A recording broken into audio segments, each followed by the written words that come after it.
Tommy and Tuppence, partners in crime solving and in life. This is Mystery Duo, your home for clever clues and cozy intrigue. Subscribe for more classic adventures and let us know where you're listening from tonight. The rain had been falling since morning, a steady, unambitious drizzle that flattened London's skyline into smudges of grey and gold. The office of Blunt's Brilliant Detectives, a title that had sounded much more impressive when first painted in gilt on the frosted glass, sat in the upper story of a modest building off Great Marlborough Street. Within, the air was warm, faintly redolent of coffee and furniture polish, and the rhythm of rain against the panes made a comfortable accompaniment to the ticking of the small clock on the mantel. Tommy Beresford, looking rather more like a retired major than a working sleuth, sat at his desk, reading the Times with a frown of deep concentration that fooled no one, least of all his wife. Across the room, Tuppence was engaged in the intricate art of watering the office fern while keeping up a running commentary on the state of business.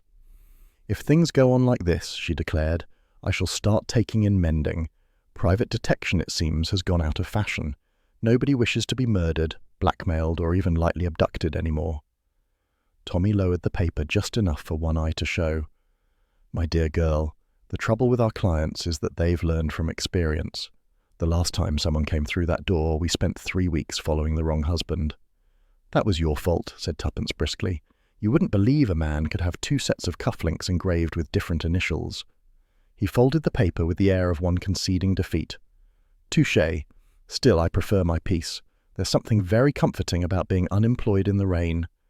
"Only because Fritz isn't here to serve you beer," she retorted. Before Tommy could reply, the door opened with its usual protesting creak, and Albert, their loyal assistant and occasional philosopher, entered, a damp envelope clutched between finger and thumb. His coat dripped on the carpet. "Post just came, Mrs. Beresford," he announced, though I'll swear the chap who delivered it looked as though he'd walked straight out of a fog. "Thank you, Albert," said Tuppence, taking the envelope. "You may wring yourself out by the fire." Albert grinned, saluted smartly, and retreated, leaving a trail of raindrops in his wake. Tuppence turned the envelope over in her hands.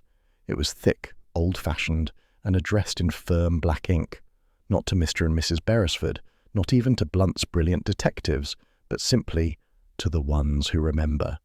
She frowned. "That's odd." Tommy, curiosity piqued, leaned forward. "Advertising circular?" "Hardly." She slit it open neatly.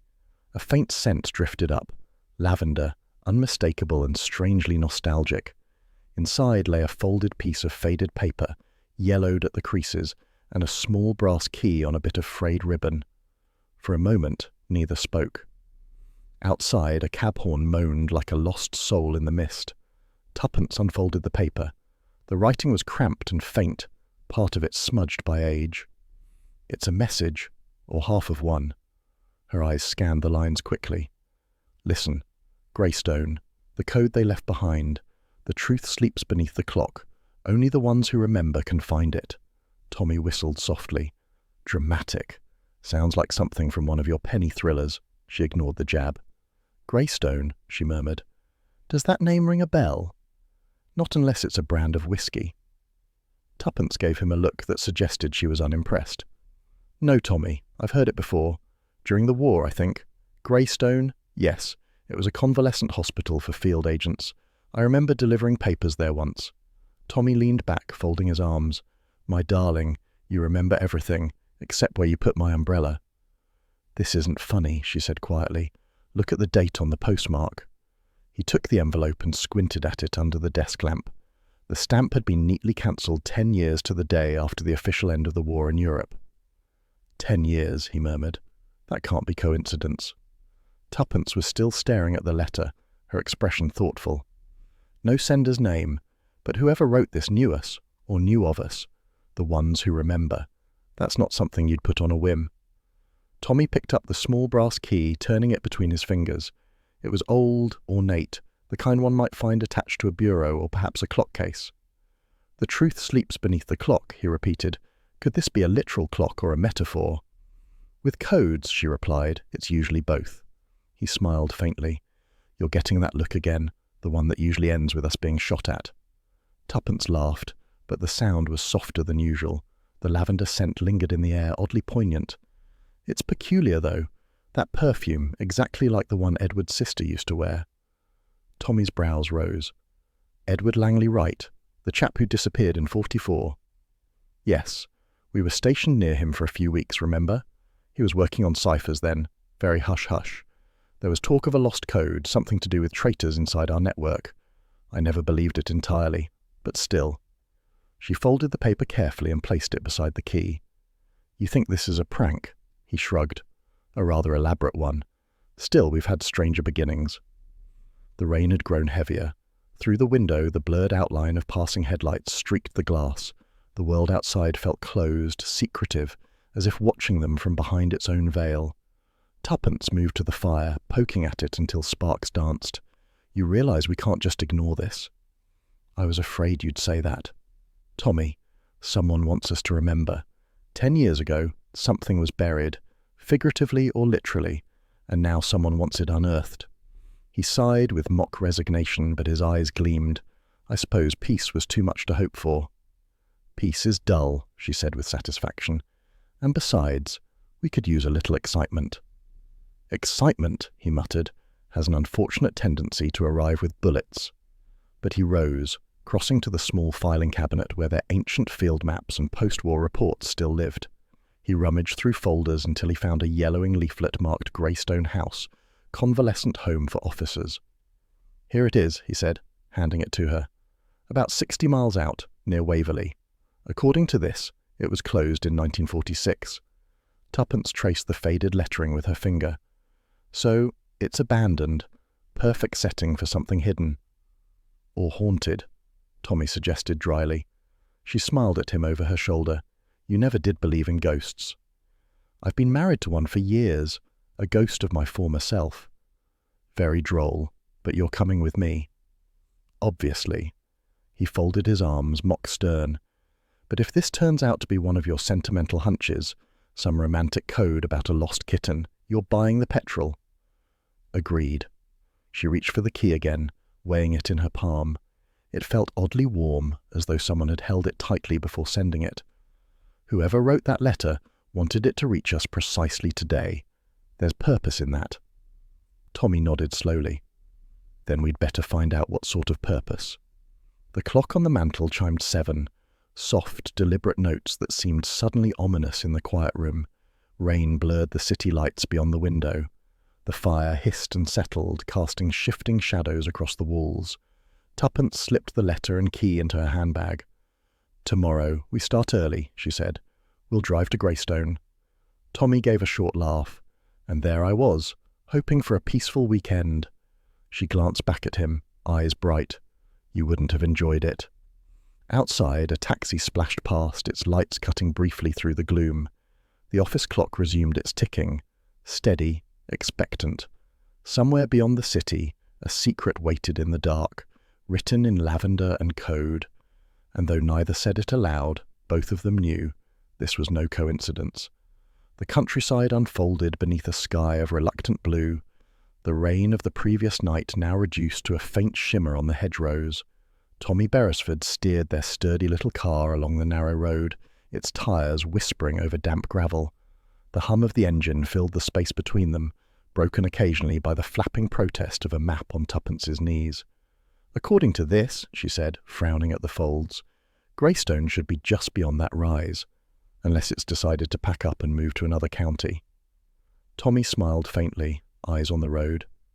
Buildings, unlike people, rarely move, though I admit this one seems to have done its best to vanish from the map altogether. She gave him a quick glance, lips curving in a smile that didn't quite reach her eyes. The key and the letter lay inside her handbag, like twin heartbeats. The scent of lavender had clung to her fingers all morning, and though she hadn't mentioned it again, she felt as if the smell had a presence of its own, soft, persistent, almost watching. A turn in the lane brought the manor into view. Greystone stood high upon a small hill, half swallowed by trees. It was a long, grey building, its stone walls mottled with lichen, its many chimneys pointing like fingers toward the pale sky. Once it might have been handsome. Now it looked tired, as if it had seen too much of history and preferred not to recall any of it. Tuppence leaned forward, studying the place.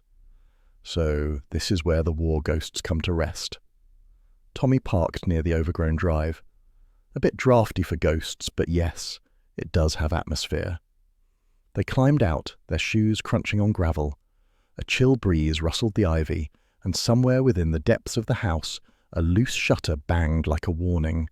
The great oak door was weather-worn, its brass knocker dulled by neglect.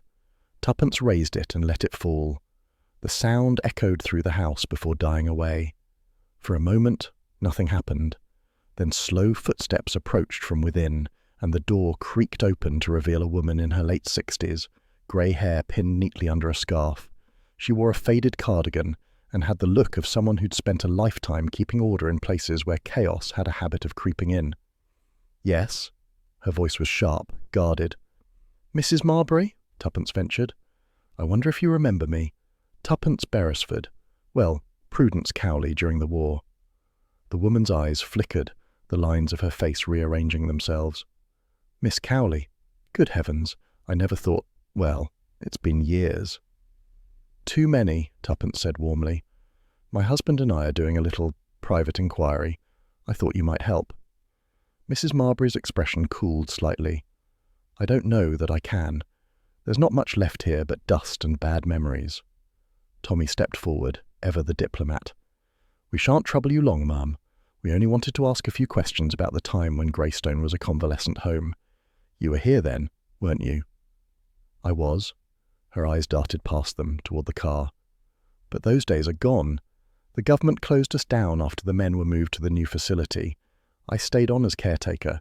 Couldn't quite leave it, I suppose." Tuppence drew the envelope from her handbag and held it out. "This came to us yesterday. It mentions Greystone and a code they left behind. Does that mean anything to you?" Mrs. Marbury didn't take it at once. Her hands, clasped before her apron, tightened until the knuckles whitened. Then she reached for the paper, holding it gingerly as though afraid it might burn. "The ones who remember," she murmured. Her gaze lifted, searching Tuppence's face. "You shouldn't have come. Some things were meant to be forgotten." "Why?" Tuppence asked softly. "Was someone hurt?"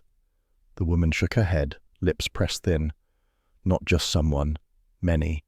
The war ended, but certain shadows never did. Go back to London, Mrs. Beresford. Let sleeping ghosts alone." Before Tuppence could protest, Mrs. Marbury handed back the envelope and stepped aside. "If you must see it, I won't stop you, but keep to the main corridors. The West Wing isn't safe." "Unsafe?" Tommy asked. "Old floorboards, broken windows." Her eyes flicked again toward the drive. "And other things best not spoken of." The hall beyond her was dim and chill. Dust motes drifted in shafts of light from tall windows. Faded portraits hung along the staircase, the faces stern, unyielding, as though guarding the silence. They moved slowly through the rooms, their footsteps hollow on the wooden floors. The smell of old furniture and disuse filled the air. Here and there a bandage roll or an empty medicine bottle hinted at the house's former life. Tuppence paused beside a doorway. "You can almost hear them," she said, "the voices, the laughter, the boys telling stories to forget their nightmares." Tommy nodded, his tone gentler. "It's odd. Places keep an echo of what they've seen. Sometimes it's louder than we expect." A corridor branched left, narrower, darker. The West Wing. Boards creaked beneath their steps. A faint draught whispered along the walls. Halfway down they came to a door boarded over with rough planks. The wood was old, grey, and the faint letters painted across it were almost illegible. Tuppence brushed away dust with her gloved hand. "E.L.W., she read aloud. "Edward Langley Wright." They exchanged a look. No surprise now, only the tightening of the mystery's thread. "Coincidence?" Tommy asked her Ed. "You don't really believe in those," she replied quietly. Something in the stillness changed. A floorboard groaned somewhere beyond the door, too deliberate to be the wind. Tommy turned sharply, but the corridor behind them was empty. He smiled without humour. "We appear to have company." "Probably rats," Tuppence said briskly, though her pulse quickened. "Rats with heavy boots, perhaps." They stood listening. The sound came again, a soft, dragging step receding toward the far stairwell. Tuppence whispered, "Let's follow." But when they reached the end of the corridor, the air was still. Only a single window overlooked the courtyard below, where their car sat like a small grey beetle in the drizzle. For a moment, Tuppence thought she saw movement near it, a tall figure, limping slightly, leaning on a walking stick whose silver tip caught the light. Later, she would swear the stick looked longer than the one they'd glimpsed at Mrs. Latham's. "Tommy, look!" He peered down. "I see him." They hurried back through the corridor and down the stairs, Mrs. Marbury calling after them, alarmed. Outside, the chill air struck their faces as they crossed the gravel drive. But when they reached the car, the man was gone. Only the wet imprint of a boot marked the ground near the wheel. "Left in a hurry," Tommy murmured, scanning the trees. "But he was waiting, for us or for her." Tuppence knelt to touch the footprint. He wasn't leaning on that stick for comfort. The pressure mark's too deep. It's weighted, like a weapon. Tommy gave a low whistle. "You're wasted on domestic life." She straightened, brushing her gloves. "And you're wasted on understatement. Let's go back inside before we freeze." Mrs. Marbury met them at the doorway, pale and uneasy. "You saw him, didn't you?" Tommy studied her closely. "You know who he is." She hesitated, then shook her head. "No, not anymore. They all blur together in the end. Men who came here broken, some who left, some who didn't. I told you, Greystone keeps its ghosts." Tuppence laid a gentle hand on her arm. "Mrs. Marbury, if you remember anything about Edward Langley Wright, anything at all, please, tell us." For a moment, emotion flickered across the woman's face. Guilt, sorrow, perhaps fear. "He was clever," she whispered. "Too clever. He saw through people, and that's why they feared him. The day before he disappeared, he said something strange. 'If I go, the code stays.' I thought it nonsense then." Tommy's voice was quiet. "And after he vanished? Orders came to seal his room. No one was to go inside. They said it was for safety. I believed them until I heard noises there at night." "What kind of noises?" "A ticking, like a clock that won't die." A silence fell. Outside, the wind rose, carrying a faint metallic clang from the roof. Perhaps a loose weather vane, perhaps not. Tommy nodded gravely. "We appreciate your honesty, Mrs. Marbury. We'll take a look around if you don't mind." She sighed. "You'll do as you please, I expect. Just be careful. Greystone has a way of keeping those who pry too long." They thanked her and stepped once more into the hall. The light had dimmed. Evening crept through the windows in violet tones. Somewhere above, the old clock began to chime. Slow, uneven strokes, as if remembering how to mark time after years of silence. Tuppence glanced up the staircase, her voice barely above a whisper. "Tommy, whatever was left here, it's still alive." He looked toward the west wing, where the boarded door waited in the shadows. "Then we'd better find out what it is before it finds us." The clock's final chime faded into the dark, leaving only the echo of their footsteps and the uneasy feeling that the house itself had been listening all along.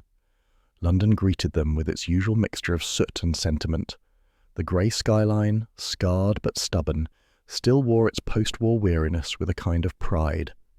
In their modest flat above the agency, Tommy dropped his hat onto the table, switched on the gas fire, and let the room thaw from its morning chill.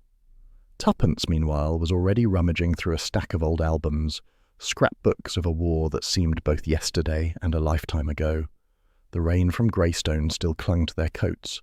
Tuppence moved with quick, restless energy, as if by turning the pages faster she might outpace the unease that had followed them home. "There must be something here," she murmured. "Edward Langley Wright didn't simply vanish. He left a trail. People like him always do." Tommy perched on the arm of a chair, watching her fondly. "You have an alarming tendency to dig up ghosts, my dear. Better ghosts than cobwebs." She flipped a page, revealing black and white snapshots. Canteen dances, camouflage drills, half-smiling faces in uniform. The photos had browned slightly at the edges, as though age itself had been at war with memory. "You see? Greystone Hospital. I knew I kept these somewhere." Tommy leaned closer. The photograph she pointed to showed a crowded room, long trestle tables, paper lanterns strung haphazardly, a gramophone in the corner. 4 agents stood together, laughing. One of them, a tall man with fair hair and a crooked grin, had written ELW beneath his image in pencil. Tuppence traced the initials with her finger. Edward. I remember him now. He was brilliant, infuriating, and always 3 steps ahead of everyone else. They said he died in that air raid, but I never saw the body. Which makes him either the unluckiest or the cleverest man in Britain, Tommy said dryly. She looked up, eyes thoughtful. Do you remember what they called his project? Operation Greystone. That rings a bell. It involved coded transmissions to outposts in France, something about embedding information in radio frequencies rather than words. Tommy frowned. You mean hidden messages inside the static? Ingenious and rather dangerous. If it went wrong, the entire network could be exposed. Precisely. And Edward was the only one who truly understood it. She closed the album, rising with sudden resolve. We need someone who is closer to the operation, someone who can tell us what the code they left behind actually means. Tommy regarded her thoughtfully. There's one fellow who might. Major Hargreaves. He was in intelligence during those years. Owes me a favour or 2. I thought he was retired.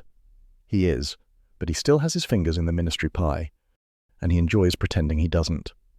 Tuppence smiled. Then let's give him a reason to pretend again. Major Hargreaves lived in a flat overlooking the Thames, the kind of place filled with books, pipes, and the faint smell of dusting powder that clung to retired officers. He answered the door himself, a large man in a cardigan several years past its prime, his ruddy face lighting up at the sight of Tommy. Beresford, well, I'll be damned. Come in, come in. And Mrs. Beresford, always a pleasure.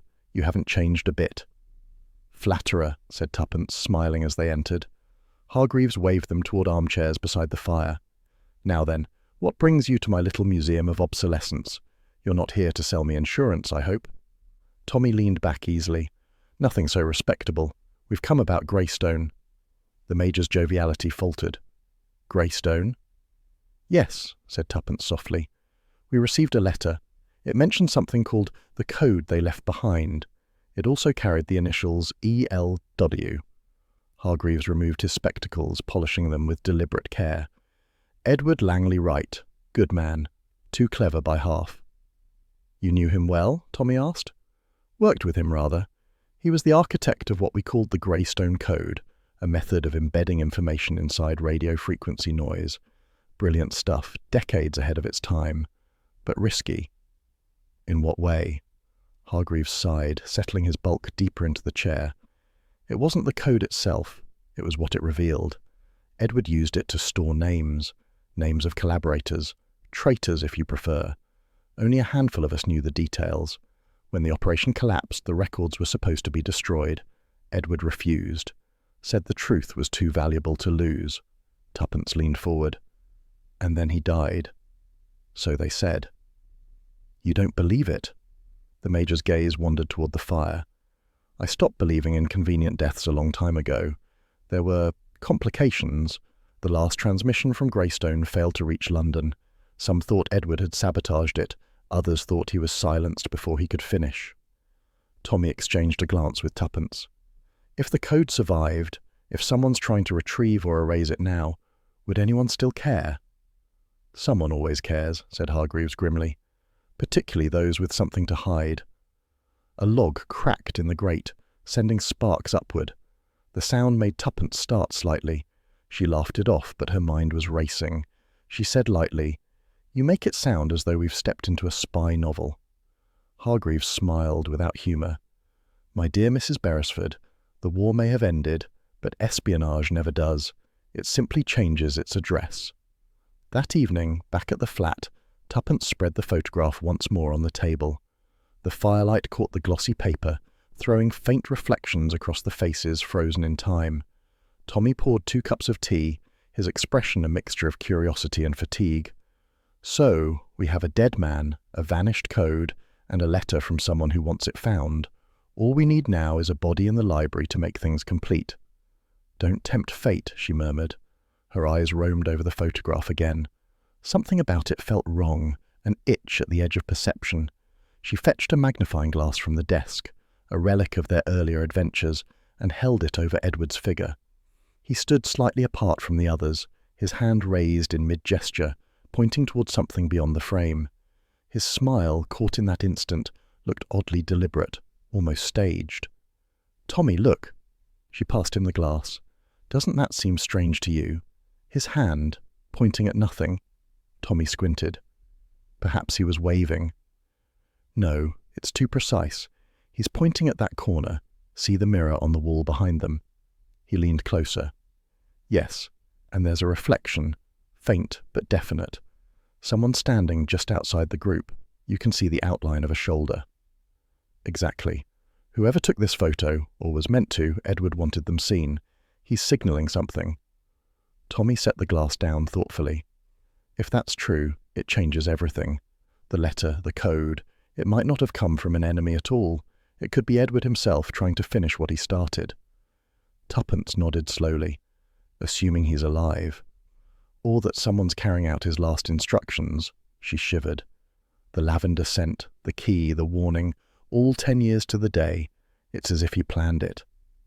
Tommy leaned back, hands in pockets. "If he did, then we're part of his puzzle. And puzzles, as you know, rarely end pleasantly." The clock on the mantel ticked loudly in the quiet room. Outside, the city's sounds drifted up, the rumble of buses, a distant shout, the soft hiss of rain returning. Tuppence studied the photograph once more. "Look here," she said. "Behind Edward, on the wall, see that map? There's a pin right at Greystone's location." Tommy followed her gaze. "You think that's deliberate?"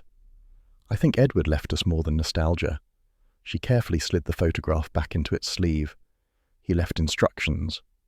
Tommy gave a wry smile. "You and your instincts." "They're usually right." "Usually," he repeated, unconvinced. Tuppence ignored him. "Tomorrow we go back to the Ministry archives. There must be some record of those transmissions, even if they're buried in red tape." "And if there isn't?" "Then we ask the one person who seems to know more than he's saying, Major Hargreaves." Tommy raised an eyebrow. "You think he's hiding something?" "I think," she said quietly, "that men who talk about secrets rarely give away all of theirs." He chuckled. "Touché." Tuppence extinguished the lamp, leaving the fire's glow to flicker across their faces. She stood at the window, gazing out at the wet street, the fog swallowing the lamplight. Somewhere beyond the Thames, perhaps miles away, someone else might be looking at that same photograph, or waiting for them to discover what Edward Langley Wright had died for. Behind her, Tommy's voice was soft. "We're in it now, aren't we?" "Yes," she said, "and I think the game's only just begun." The photograph lay between them on the table, the four figures smiling eternally, and in the mirror's corner, that faint silhouette, a watcher in the shadows, seemed almost to shift as the firelight flickered, as if acknowledging that it had finally been seen. Evening had folded itself over London like a dark velvet cloak. The Beresfords' flat glowed softly in lamplight, its small comforts made cosier by the drizzle that streaked the windows. Tuppence was sorting through the morning's findings at her writing desk, photographs, coded notes, and that persistent little key, when the telephone rang. She hesitated, pen poised mid-air. Something in the sharp insistence of the ring set her nerves humming. "If that's another of your old army chums," she called toward the sitting room, "tell him we're out of the espionage business." Tommy, absorbed in folding the evening paper, merely grunted. "Answer it before the operator gives up." Tuppence lifted the receiver. "Beresford residence." For a moment there was only static, then a man's voice, low and clipped, came through, precise as the crack of a whip. "Stop digging into ghosts." She blinked. "I beg your pardon?" The voice continued, colder now. "Some things should stay buried. You've been warned."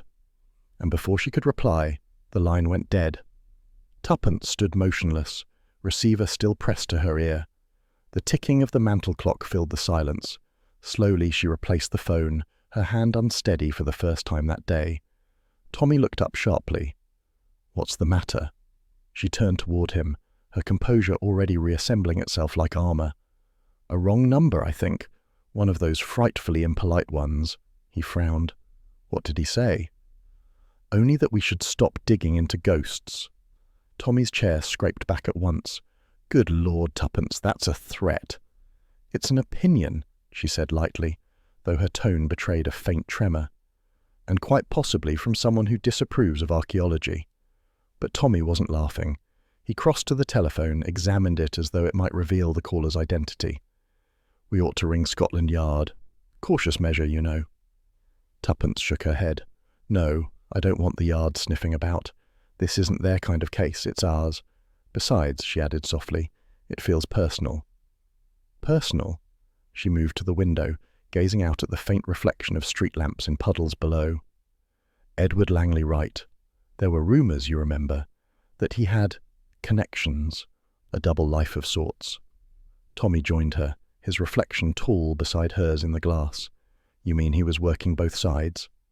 "I don't know, but whoever just called, they knew we were looking into him, and that's more than coincidence." He slipped an arm around her shoulders. "You're not alone in this, you know." She smiled faintly. "I should hope not. I've been married to British Intelligence's least retired officer for nearly 30 years. "That's better," he said. "I was worried I'd have to play the protective husband." "You are," she replied, "only I'm too stubborn to notice." The next morning dawned pale and brittle. They left early for Hampstead, where Edward's sister lived in a small terraced house hedged with ivy.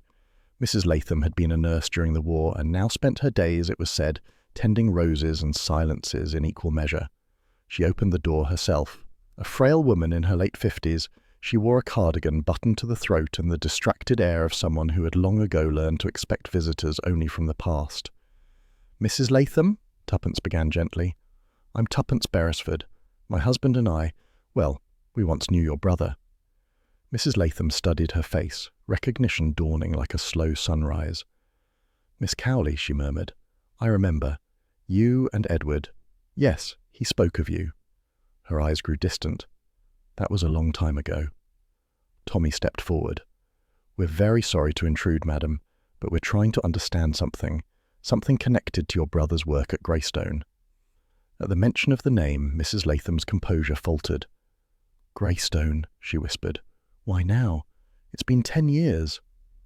Tuppence drew the envelope carefully from her handbag. "This was sent to us. We think Edward may have left something unfinished." Mrs. Latham took it with trembling hands.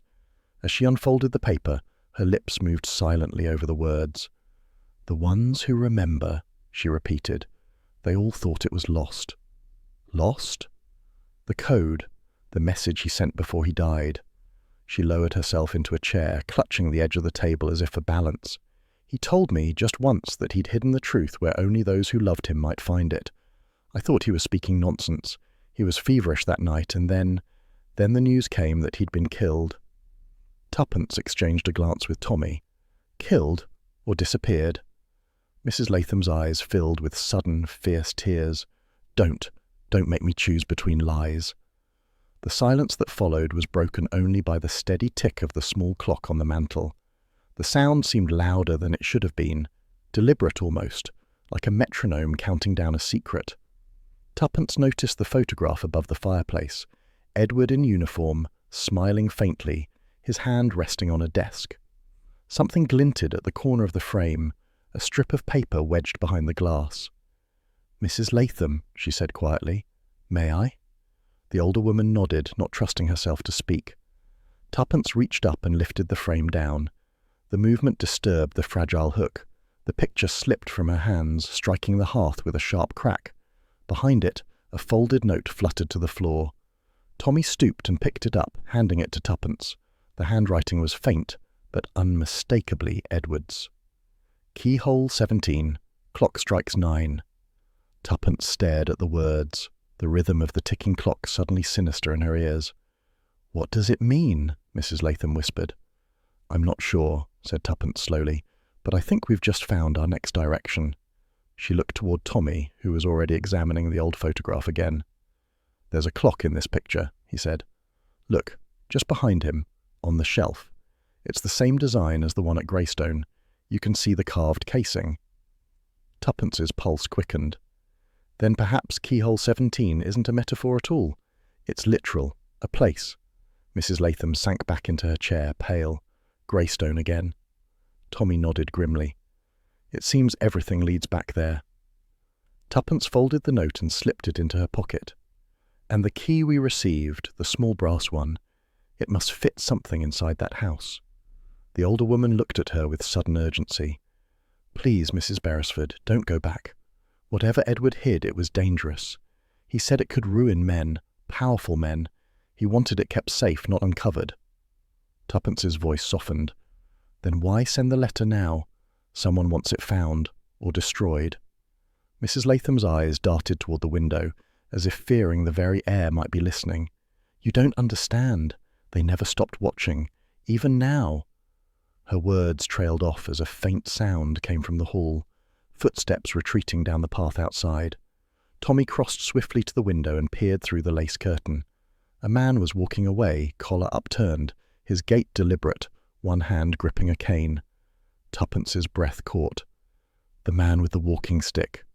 Tommy's jaw tightened. So he's taken an interest in Edward's sister too. Mrs. Latham rose shakily. You should go, please. I can't bear any more of this. Tommy hesitated, then inclined his head. We'll respect your wishes, madam, but if anything happens, you must contact us at once. She gave a small, sad smile. If anything happens, it will be too late. They drove home in silence, the narrow streets silvered by drizzle. When at last they reached the flat, Tuppence switched on the lamp and sank onto the sofa, pulling the note from her pocket. The words gleamed faintly in the lamplight. Keyhole 17, she murmured. Clock strikes 9. Tommy poured 2 small glasses of brandy, handing one to her. You think it's something hidden in the clock tower? It must be. Greystone's clock is the only one still standing in that ruin of a place. Tommy sipped thoughtfully. Then the key may open whatever Edward concealed there. But why number it 17? Perhaps the 17th floorboard, or compartment, she mused. Or perhaps something deeper. He smiled faintly. You're enjoying this, admit it. She met his eyes. Enjoyment isn't the word. It feels as though Edward's leading us somewhere, and he's not finished yet. Outside, thunder rumbled distantly. Tuppence turned toward the window. Lightning flickered over the rooftops, momentarily illuminating the city.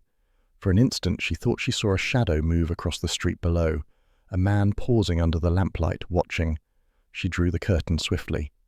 Tommy, she said quietly, I think our caller decided to become a visitor. He set down his glass, every trace of levity gone. Right. Tomorrow, we're back at Greystone, and this time we find out what's behind that door. Tuppence nodded, her fingers brushing the key in her pocket. It felt warmer than before, as though waiting. The clock on the mantel struck 9. The chime echoed through the room, slow and deliberate, like a heartbeat counting down to revelation. Neither of them spoke. They simply listened to the sound fade, knowing the next time it tolled, it might mark not the hour, but the end of their search. The moon hung like a tarnished coin above the countryside as the Beresfords' car wound along the narrow road toward Greystone. The air was cold enough to bite, the hedgerows stiff with frost, and in the distance the dark silhouette of the manor loomed, half fortress, half memory. Tommy slowed the engine, its hum softening to a cautious purr. Remind me again, he said, why we always choose our most illegal ventures after midnight? Tuppence, bundled in her trench coat, smiled faintly. Because daylight spoils the atmosphere, and besides, the dead never keep office hours. He cast her a sidelong glance. Comforting. The gate stood half open, its hinges groaning in the wind. As the car rolled up the weed-choked drive, the tower rose into view, its clock face pale against the dark stone. The hands pointed to 9 minutes past 11, though the mechanism within still ticked on with stubborn persistence, a sound that carried through the air like a heartbeat in stone. Tommy parked near the steps. If anyone's watching, he murmured, we'll look like a pair of particularly inept burglars. Then let's be quick burglars, she replied. Mrs. Latham's note said, Keyhole 17, clock strikes 9. That tower is our best chance. The front door yielded easily under pressure. Dust floated in their torch beams as they stepped inside. The air smelled of mildew and rust, the scent of a house long abandoned yet never truly empty. Tuppence whispered, Listen. From somewhere above came the steady, rhythmic tick of the clock mechanism, slow, deliberate, echoing through the hollow chambers.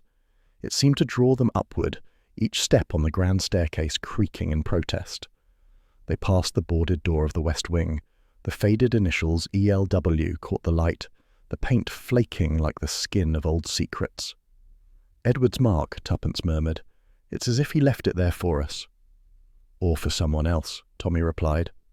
A gust rattled a window pane, sending dust spiralling. They climbed the final narrow stairwell that led into the clock tower, a spiral of stone worn smooth by decades of use. The sound of the ticking grew louder, joined now by the faint grind of gears, the occasional metallic cough as the old mechanism strained against time itself. At last they reached the chamber. The moonlight filtered through slats in the wooden shutters, painting the walls in ghostly stripes. The clock's pendulum swung in slow arcs, each motion whispering of persistence and decay. Tuppence ran her hand along the rough boards of the floor. 17, she murmured.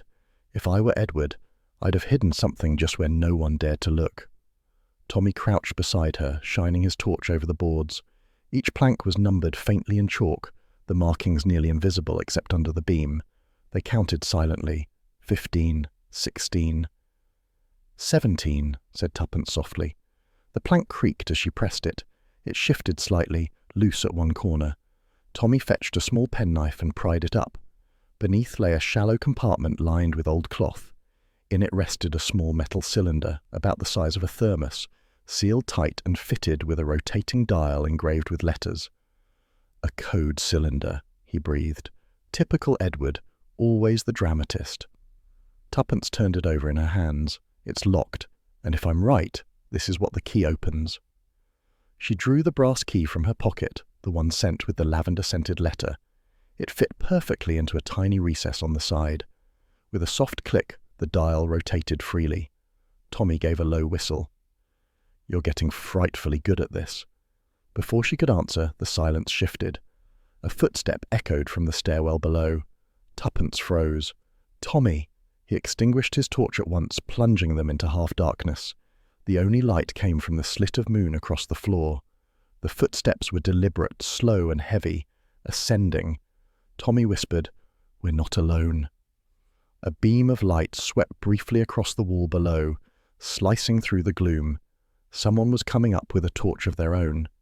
Tuppence slipped the cylinder into her coat pocket and motioned toward the shadows behind the pendulum casing. They crouched together, barely breathing. The intruder reached the landing. The boards creaked. Through the narrow space, Tuppence could just make out a figure, a man in a dark overcoat, face obscured by the brim of a hat. His right hand clutched something metallic that glinted faintly in the beam. He paused in the middle of the room, scanning it. Tommy's hand tightened on hers. "If he turns this way," he whispered. But before he could finish, the man moved toward the loose plank. The torchlight caught the empty space beneath. He gave a sharp intake of breath, then turned as if sensing movement. Tommy acted first. In one motion he stepped from the shadows, swinging the heavy wrench he'd taken from the wall. "That's far enough!" The man recoiled, knocking over the torch. Light spun wildly across the ceiling. In the confusion, Tuppence darted forward, trying to catch his arm. He twisted free, shoving her aside, and bolted for the stairwell. "Stop him!" she cried. Tommy lunged but missed by inches. The intruder's footsteps clattered down the stairs, echoing hollowly through the tower. Tuppence snatched up the fallen torch and raced after him, the beam bouncing against the stone. They reached the lower landing just in time to see the man vanish into the darkness below. A door slammed. The night swallowed him whole. Tommy cursed under his breath. He knew exactly where to go. "Or where not to be caught," said Tuppence. She noticed something glimmering on the stairs. A small object dropped in haste. She stooped and picked it up. It was a matchbook, embossed with the gold lettering of a London club. The Armitage. Tommy examined it under the torchlight. "That's convenient," he said. "Almost too convenient." Tuppence nodded. "Planted, perhaps. Whoever he is, he wants us looking in the wrong direction." They retraced their steps to the tower room, breath misting in the chill air. The silence had returned, uneasy and watchful. Tommy closed the door behind them and locked it. Let's see what Edward's secret was worth fighting over. Tuppence drew out the cylinder again. With trembling fingers, she turned the dial through a sequence of letters. E, L, W. The mechanism clicked open with a satisfying snap. Inside was a tightly rolled sheet of parchment, yellowed and delicate. She unrolled it carefully on the floor, weighting the corners with her gloves. Lines of code filled the page, rows of letters, symbols and numbers, but at the bottom was a small list of initials. "Names," Tommy murmured, or rather, identities disguised as initials. She scanned them quickly. ELW, of course, Edward, then MH, SRW, DF, and... She stopped abruptly. Tommy looked up. "What is it?" Her voice was barely a whisper. "MH, Major Hargreaves." He frowned. "Surely not." "It can't be coincidence, Tommy. Edward trusted him, but what if he was the one who betrayed the project? The note. They thought it was lost. Maybe Edward hid it from Hargreaves himself." Tommy rubbed his chin, mind racing. Or perhaps Hargreaves helped him hide it. We can't be sure which way the arrow points. Tuppence rolled the parchment back up, her hands steady despite the turmoil inside her. "Either way, we can't let anyone know we found this. Not yet. Not until we're certain who's friend and who's foe." "Agreed," said Tommy. "And our visitor tonight suggests someone already knows we're close." The clock mechanism above them groaned, its gears shifting as the minute hand advanced. The pendulum swung faster, and the sudden chime of midnight broke through the silence, deep, resonant, filling the tower with sound. Tuppence flinched. "That clock, it's almost alive." Tommy smiled wryly. "If it starts talking, I'm leaving." They replaced the plank carefully, covering their tracks. The moon had dipped behind clouds, and the tower now lay in near total darkness. As they descended, Tuppence couldn't shake the feeling of being watched. Once, she turned sharply, certain she saw a flicker of movement behind the glass face of the clock, like a shadow shifting within. But when she looked again, it was gone. Outside, the wind had risen, tugging at the branches of the trees that bordered the drive. The air smelled of cold iron and rain. Tommy helped her into the car, then paused, scanning the grounds. "Whoever that man was, he's vanished. Or waiting for us to leave." He started the engine, headlights slicing through the darkness. "If he wanted the cylinder, he'll try again, and if he planted that matchbook, we'll find out why." Tuppence glanced at the tower receding in the rearview mirror.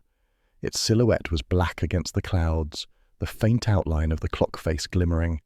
She whispered, half to herself, "Edward, what have you left us?" The wind carried no answer, only the soft, lingering echo of the clock's chime. Back in London, the fire in their sitting room was little comfort.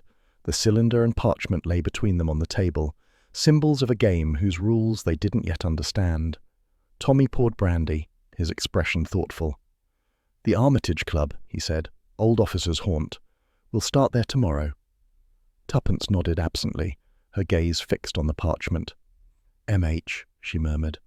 "If it is Hargreaves, then we're dealing with more than betrayal. We're dealing with history rewriting itself."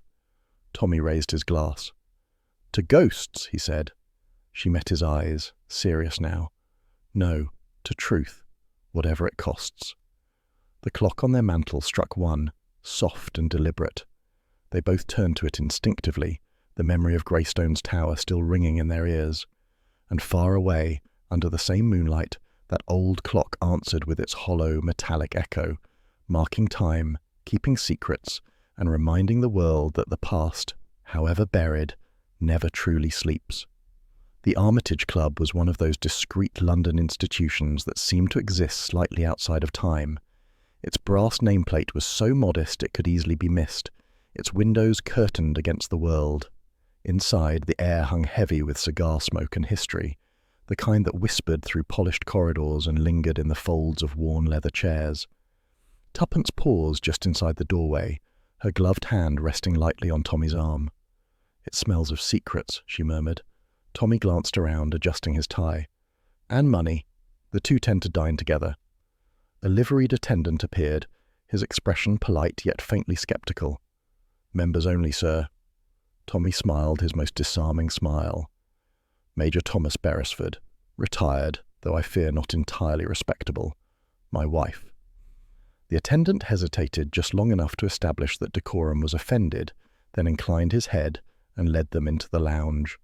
It was a large room, panelled in oak, lit by low-shaded lamps that turned the smoke into golden haze. Men sat in groups of 2 or 3, murmuring over whiskies and the evening paper. The faint click of billiard balls drifted in from the adjoining room, accompanied by the soft laughter of men who had once commanded battalions and now commanded boredom. Tuppence removed her gloves and leaned toward Tommy. "Every one of them looks like he's hiding something." "That's the uniform here," he replied. "The habit never quite leaves them." They took seats near the far wall. A waiter appeared almost instantly, a thin, anxious young man whose manner seemed out of place among the club's polished indifference. "Drinks, sir, madam." "2 brandies," said Tommy. The waiter nodded but hesitated, his eyes flicking around the room as though expecting reprimand. "At once, sir." As he departed, Tuppence followed his glance. "He looks terrified. Perhaps he's just new.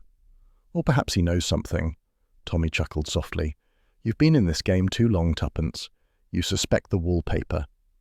Only when it moves." Her attention shifted toward the far corner. There, under the mellow light of a brass lamp, sat Major Hargreaves, large and immovable as a monument, a half-empty glass before him. He was listening to another man, white-haired, elegant, with an eyeglass that gleamed like a weapon. The sight made Tuppence's spine stiffen. "Tommy," she whispered. "Our friend the Major." He followed her gaze. "Hargreaves indeed. Either coincidence, or he's one step ahead of us." "Knowing him," Tuppence murmured, "probably both." Hargreaves looked up just then, his eyes sweeping the room. They paused briefly on the Beresfords, then moved on without acknowledgement. A flicker of recognition quickly buried beneath practiced nonchalance. Tuppence sipped her brandy thoughtfully when it arrived. "Do you think he knows about the cylinder?" "I'd bet your pearls he does," said Tommy. "Then we'd better act before he decides to requisition it." Their waiter returned to refill the glasses, his hand trembling slightly. As he leaned closer, a small, folded slip of paper dropped beside Tommy's napkin. The young man straightened, eyes flicking toward the bar, then away. Tommy waited until he'd gone before unfolding the note beneath the table. The handwriting was hurried, almost desperate. "You're being followed." He passed it silently to Tuppence. She read it, lips tightening. "Not entirely unexpected," she murmured. "But I wonder by whom? Hargreaves or someone watching him?" Tommy glanced casually toward the doorway. "Either way, we've drawn attention." He stood. "Stay here. I'll see what strings our major is pulling." Before Tuppence could protest, he had crossed the room. She watched him thread through the haze and the murmured conversations until he reached Hargreaves's table. "Major," said Tommy, stopping beside him, "I thought I recognized the back of your head. Still holding up the bar for old time's sake?" Hargreaves looked up, his smile tight. "Beresford, what a surprise. Sit down, man, sit down." Tommy did so, aware of the third man at the table, the white-haired gentleman with the monocle, who regarded him with cool curiosity. "This is Sir Reginald Weatherby," said Hargreaves, "mathematician, cryptographer, and general thorn in the side of anyone trying to keep a secret." Sir Reginald inclined his head slightly. "A pleasure, Major. One hears curious things about you and your wife." "I hope some of them are true," said Tommy easily. Hargreaves chuckled. "Still the same, eh? So tell me, what brings the Beresfords to the Armitage Club?" "Oh, curiosity. A matchbook found in a rather dramatic setting. Ring any bells?" Hargreaves's expression didn't flicker, but Weatherby's monocle gleamed sharply. "You've been digging," he said. "Purely recreational," Tommy replied. "But since you mention it, Edward Langley Wright. Name mean anything to you?" The pause was subtle but unmistakable. Hargreaves's fingers tightened on his glass before relaxing again. "Edward was brilliant," he said at last. "And reckless. Some say those are the same thing." "And others say," Tommy countered, "that brilliance makes enemies." The Major's eyes met his squarely. "Careful, Beresford. Some memories are better left where they lie." "Perhaps, but when those memories start killing people, we tend to take an interest." At that, Weatherby gave a small laugh, dry and humourless. "Killing? My dear sir, you make it sound melodramatic. Codes don't kill people. People kill people, usually to protect their codes." Tommy rose. "Then you'll forgive me if I prefer to read them myself." As he walked away, he caught Hargreaves's voice, low, tense. "Reginald, you shouldn't have said that." Tuppence met him halfway across the room. "Well?" she asked. "Suspicious as a cat in a kennel," he said, "and they both know more than they'll say. Our monocled friend nearly quoted the confession." "Who is he?" "Sir Reginald Weatherby, Codebreaker, spymaster, and professional enigma. Then perhaps it's time to let the enigma talk. Tuppence waited until Hargreaves was distracted by a new arrival at the bar, then approached Weatherby's table with the poise of a diplomat and the curiosity of a journalist. "Sir Reginald," she said brightly, "I couldn't help overhearing. You mentioned Edward Langley Wright. You knew him." He regarded her over the rim of his glass. "Mrs. Beresford, isn't it?" "Yes, I knew him. Knew everyone worth knowing in those days. Brilliant mind. Could hide a nation's worth of secrets inside a nursery rhyme." "Did he?" A faint smile. "Something like that. The Greystone Code, they called it. Everyone wanted a piece of it, no one understood it. And when Edward vanished, so did the key." Tuppence leaned closer. "You mean the code itself?" "No." His eyes glittered. "The meaning. People assumed it was names, spies, traitors. But they were wrong. The code wasn't words. It was places." For a moment, she said nothing.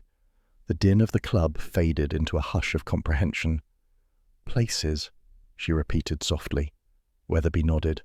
Coordinates, references, points on a map. He was cataloguing sites, safe houses, drop points, perhaps something far older. Greystone wasn't the secret, my dear. It was the map. Before she could question further, Hargreaves reappeared. "Weatherby, the devil are you telling her?" "Nothing she won't discover anyway," said the older man mildly, "and perhaps she'll be wiser with it than we were." Hargreaves's eyes narrowed. "You're playing a dangerous game." "So are you," said Tuppence quietly, "and I think you've been playing it a long time." Tommy appeared at her side, his tone polite but firm. "Time we were off, darling, before the club decides to close ranks." She nodded, slipping her arm through his. "Good night, gentlemen." As they turned to leave, the anxious waiter appeared once more, blocking their path. "Your coats, sir, madam." His hands trembled as he offered them, and beneath the folds of fabric, Tuppence felt a small square of paper pressed discreetly into her palm. She met his eyes, wide, frightened, pleading for discretion. Outside, the street was nearly empty. The fog had rolled in from the river, thick and white as milk. They walked quickly toward the car, the lamplight blurring to halos in the mist. Once inside, Tuppence unfolded the new note. They were there the night he died. The club keeps records. R. Tommy whistled softly. R for Reginald, or for someone else entirely. She stared back at the dim outline of the club, its windows glowing faintly behind the fog. "The Armitage isn't just a haunt, Tommy. It's a vault." "For what?" "For the past," she said. "And it's about to unlock itself." The fog thickened around them, swallowing the last of the streetlights. Behind the curtained windows of the club, the clock struck 10, each chime muffled like a heartbeat heard through walls. Tuppence shivered, not from the cold, but from the knowledge that the shadows they had stepped into were no longer confined to Greystone. They had followed them home. It was one of those grey mornings when London seemed to have forgotten the concept of colour. The fog lay low, curling around rooftops and lampposts like an animal reluctant to leave its den. In the Beresfords' sitting room, the fire hissed lazily, throwing fitful light across a sea of papers, maps, photographs, and Tommy's empty teacup, which looked like it had given up on being refilled. Tuppence stood by the window, staring out at the shapeless city. "Do you know what's been bothering me?" she said suddenly. Tommy, attempting to balance a pipe on the edge of an ashtray, replied without looking up. "Everything?" She smiled faintly. "Specifically, the lavender." "The lavender?" "Yes, the scent on the letter, the scent in Edward's sister's house, and," she turned, her expression sharpening, "Mrs. Marbury at Greystone. She wore it too. I noticed it the moment she opened the door." Tommy frowned. "Plenty of women wear lavender water." "Not that particular one. It's a very old brand, Guerlain, discontinued after the war. Edward used to bring it back from France for his friends. It's distinctive." Tommy sat up, interested now. "So, you think Mrs. Marbury isn't just a caretaker?" "I think she's part of the story Edward left behind." Tommy sighed. "Which means we're going back to Greystone." Tuppence's eyes glinted. "This time, I intend to make her talk." The journey north was quiet. The roads were nearly deserted, the hedges black with winter damp. By the time they reached Greystone, the light was already fading, and the house loomed against the sky like a monument to unfinished business. They parked near the gate, the crunch of gravel loud in the still air. The great clock tower stood silent now, its hands frozen at 12. The last time they had come, it had still ticked defiantly. Sometime in the month since, the mainspring had surrendered, and the hands froze mid-chime. "Broken," said Tommy softly. "Or perhaps it simply refuses to count the hours of the dead." Tuppence gave him a look. "You're getting morbid, my dear." They knocked, and after a moment Mrs. Marbury appeared. She looked the same, hair pinned neatly, cardigan buttoned to the chin, but her eyes flicked nervously past them to the drive. "Mr. and Mrs. Beresford," she said flatly. "I thought I told you there was nothing more here for you." "Then you won't mind proving it," said Tuppence pleasantly. "We won't stay long." Mrs. Marbury hesitated, then stepped aside. "Very well, but the house is cold. I was just about to make tea." "Perfect," said Tuppence. "Nothing like a good cup to steady the nerves." A tray already waited on the table, 2 cups poured, steam long faded, as though she had prepared them earlier and left them to stand. A single lamp burned on the side table, casting an amber glow over the worn furniture.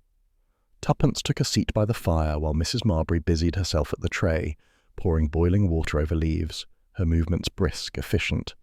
Tommy, ever the diplomat, tried conversation. "Quiet place you've got here. Must get lonely." "I prefer it that way," she said shortly. "Less to remember." Tuppence studied her. The woman's hands shook slightly as she lifted the teapot. "Mrs. Marbury," she said softly, "how long have you been here?" "Since the war. I was a nurse then. Helped care for the men who came through. When they closed the place, I stayed on as caretaker." "And Edward Langley Wright?" The name landed like a stone dropped into still water.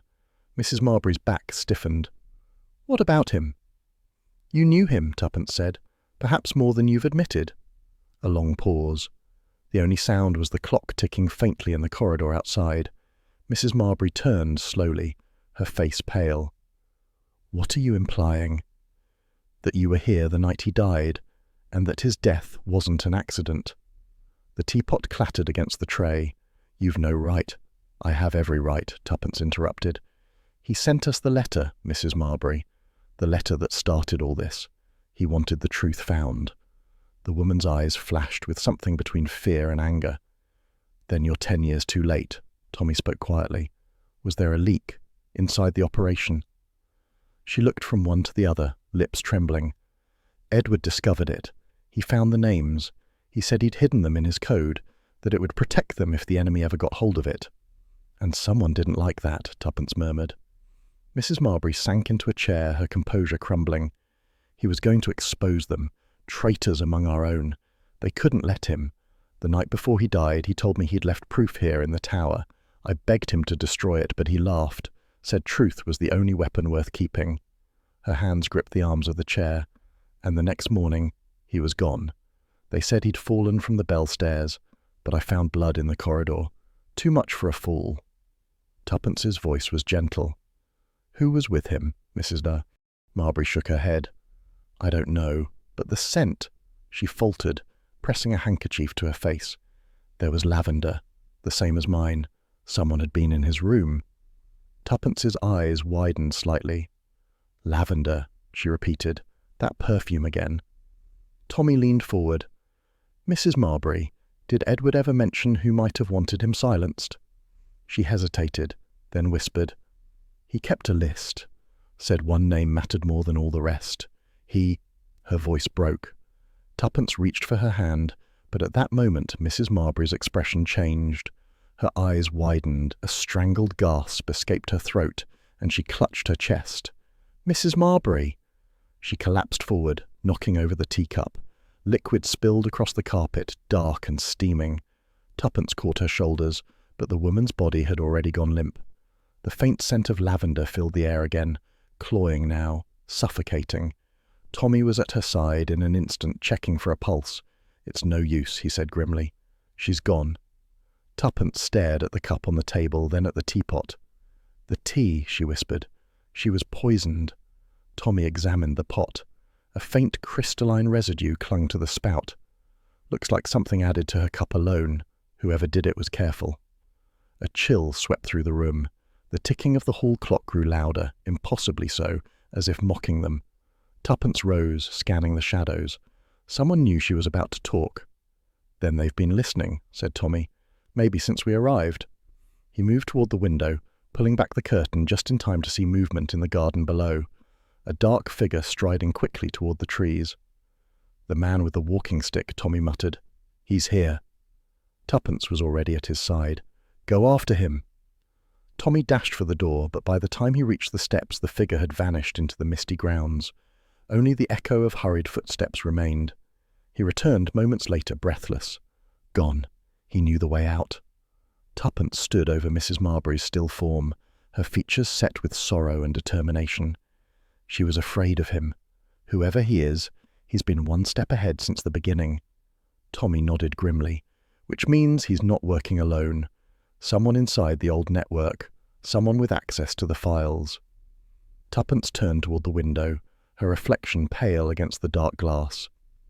Was Edward's code really about traitors, she murmured, or was it something else, something they all wanted hidden for another reason? Tommy joined her, his voice low. "You think the list of names meant more than espionage?"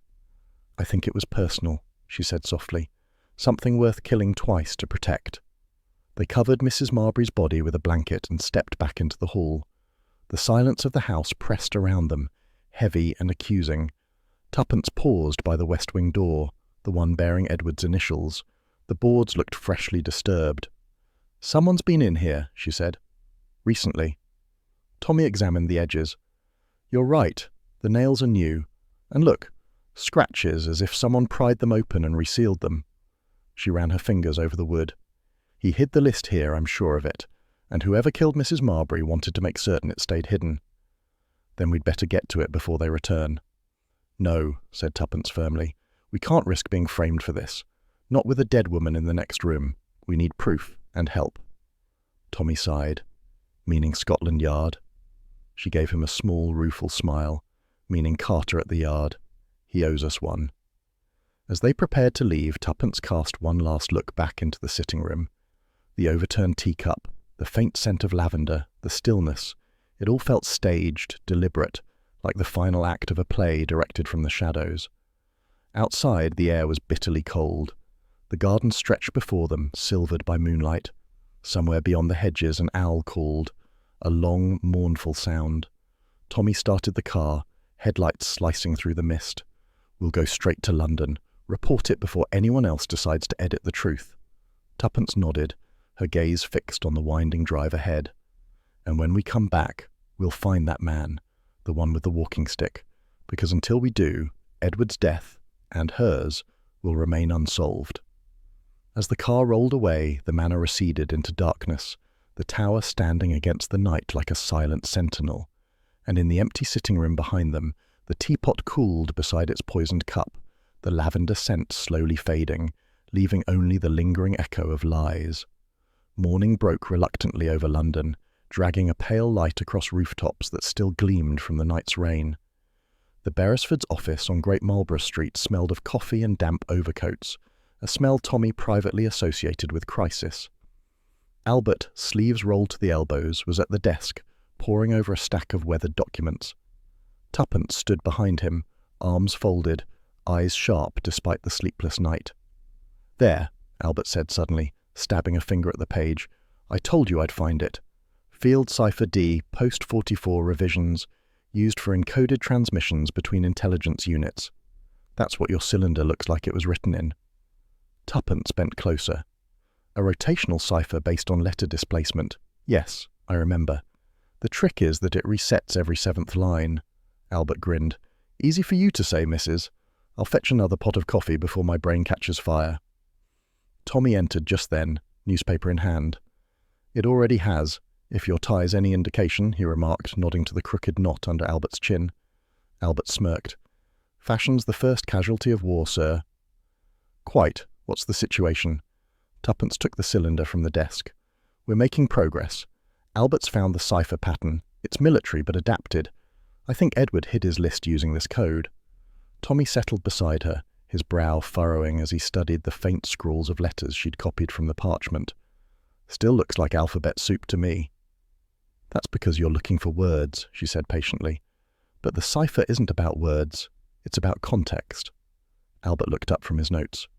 Meaning? The earlier initials weren't names after all, Tuppence added. They were code names for operations, Greystone, Brown Oak, Delphi, and each one hides its sponsor's initials in the final cipher layer. Look, GRE, BRN, Oak, DEL, Greystone perhaps, or Greenbridge. Operation code names, not people. Tommy exhaled. So Edward wasn't naming traitors, he was cataloguing missions. Yes, she said softly, and all of them failed. She spread out the pages, revealing half-decoded lines. Operation Greystone, lost communication. Operation Brown Oak, collapsed. Operation Delphi, terminated. Albert whistled. That's a graveyard list if ever I saw one. Tuppence nodded grimly. Every mission ended in disaster. Men vanished, files suppressed. It looks less like espionage and more like someone tidying up mistakes and making sure no one ever asked why. Tommy frowned.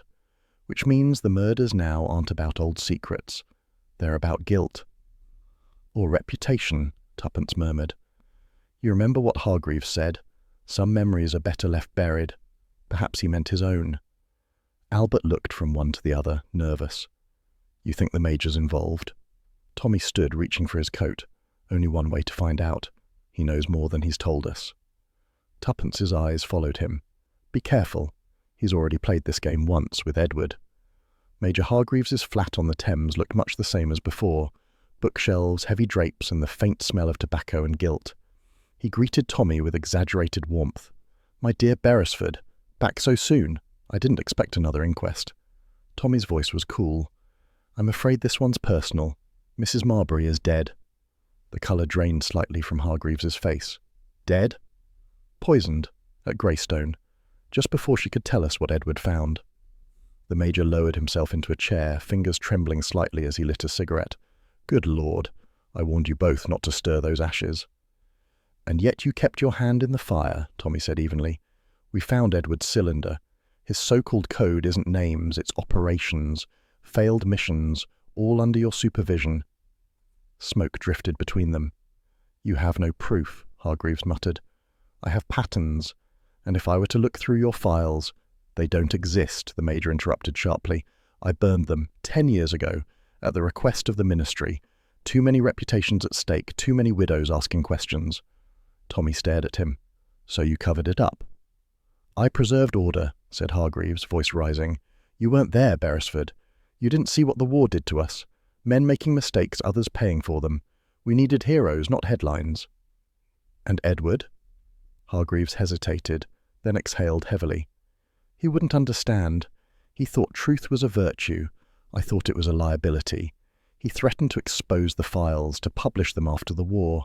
I tried to stop him, but someone got there first. Who? If I knew, Hargreaves said quietly, I'd have buried him beside Edward. Tommy regarded him for a long moment. Someone's killing again, Major. Mrs. Marbury's death proves it. If you're protecting anyone, you'd better pray they're not protecting themselves. Hargreaves's eyes flickered. Fear, perhaps, or recognition. Go, he said at last, his voice hoarse, and for God's sake burn whatever you have. That code's a death sentence. Tommy turned toward the door. Then it seems we're already on the list. That evening the fog rolled back across London, thick and damp as gauze. Tuppence worked by lamplight in their sitting room, the cylinder open before her, papers spread in neat order. The faint scent of lavender, still clinging to the parchment, made her uneasy now. Albert sat opposite, pencil in hand, translating a new line of cipher. This one's tricky. Letters repeat, maybe an overlay. Let me see. Tuppence leaned over, tracing the symbols. Yes, here. The pattern shifts after every fifth. That's deliberate. Edward must have— A soft click interrupted her. The door handle turned. Albert froze. Expecting someone? No. The light from the lamp threw long shadows across the walls. Another faint sound, a creak from the corridor. Tuppence rose silently. Tommy? She called. No answer. Albert swallowed. I'll check. But before he could move, the hallway light flickered and went out. The flat fell into sudden darkness save for the single lamp by the desk. Tuppence's heart quickened. She reached for the telephone. Dead. The line had been cut. Then came the unmistakable sound of footsteps. Slow, deliberate, moving closer. "Stay back," Albert hissed, grabbing a paperweight. A shadow appeared in the doorway, a man's outline, tall, motionless. For one tense heartbeat, the only sound was the ticking of the mantel clock. Then the figure lunged forward. Albert swung. The blow caught the intruder's arm, sending something clattering to the floor. A cane, metal-tipped. The man struck back, shoving Albert aside and seizing the table. Papers scattered like snow. Tuppence snatched the cylinder, clutching it to her chest, but he was too fast. His gloved hand shot out, knocking it from her grasp. It rolled across the floor, striking the wall with a hollow clang. She darted after it, but he caught her wrist, twisting. "You should have left it buried," he hissed, his voice muffled, unrecognizable. With her free hand she swung the lamp at him. Glass shattered, light flared, and the man recoiled with a curse. In that instant, she saw his face, only a glimpse but enough, a narrow scar along the jaw, the same she'd glimpsed at Greystone through the window. The man with the walking stick. He bolted for the door, limping but swift. "Stop him!" Albert shouted, scrambling up, but the man had vanished into the fog before they reached the street. Tuppence leaned against the doorway, breathing hard. "He took something," she said faintly. "The lavender key, the one that opened Edward's cylinder." "So he wanted that one, not the locker key," Albert said. She nodded. "Then there are at least 2 keys now, the lavender one he stole and the second longer-shanked brass key Carter later sent over with Edward's effects. He came for it specifically, but not the papers. He didn't want the truth, just the means to find it." Tommy arrived minutes later, rain on his coat, eyes sharp with alarm. "What happened?" She told him everything, the power cut, the struggle, the theft. He listened in silence, jaw tightening. "That settles it," he said at last. "We're not dealing with a ghost from the past. We're dealing with someone who knows exactly what's left to find." Tuppence moved to the desk, gathering the scattered pages. "He has the key, but not the knowledge. I memorized the last section of the cipher." Tommy looked at her sharply. "You what?" "I suspected this might happen," she said calmly. The final phrase decoded to coordinates, numbers and a word. "Locker 17, Paddington Station." Tommy's brow furrowed. "A storage locker." "Yes. Edward's last safeguard. Whatever he couldn't trust to people, he left to steal and lock." Albert looked impressed. "Clever devil." Tuppence gave a small, tired smile. He always was. Tommy began pacing, his mind working rapidly. "Then our friend will head there next. We can't let him get there first." "We won't," she said firmly.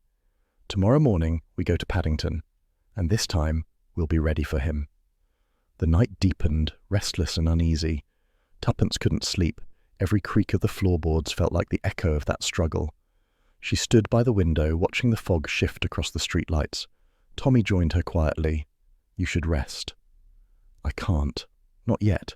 Every step we take feels like walking backward into Edward's shadow." He laid a hand on her shoulder. "We're closer than ever. Tomorrow we'll find whatever he hid." She turned to him, her voice barely above a whisper. "And if it's something we're not meant to find?" He smiled faintly. "Then we'll find it anyway. It's what we do." The clock chimed 3. Somewhere outside, a car engine started, then faded into the night. Neither of them noticed the figure watching from across the street, the same man, hat pulled low, leaning on his cane. He lit a cigarette, the flame briefly illuminating his scar. Then he turned away, disappearing once more into the fog. Inside, the fire burned low.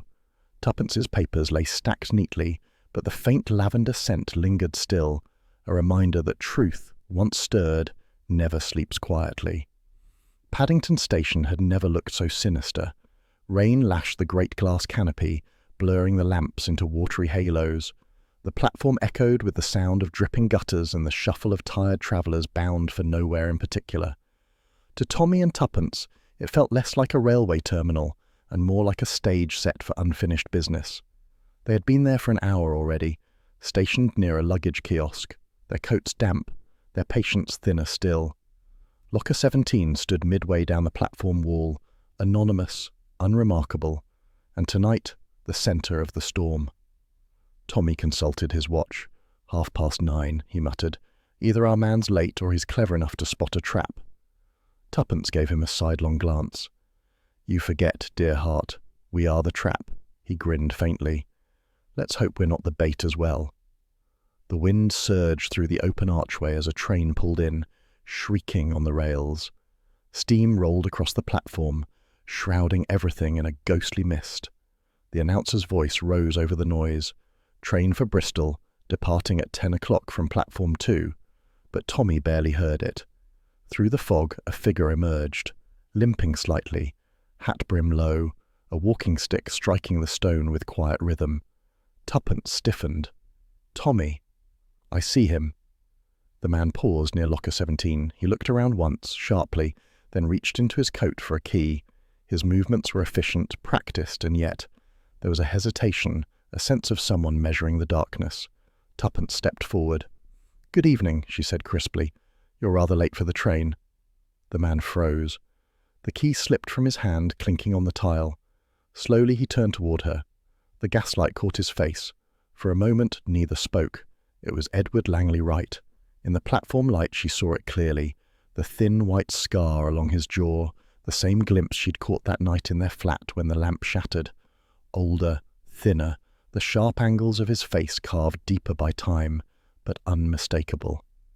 The once handsome features now drawn tight, eyes hollow yet alive with something fierce.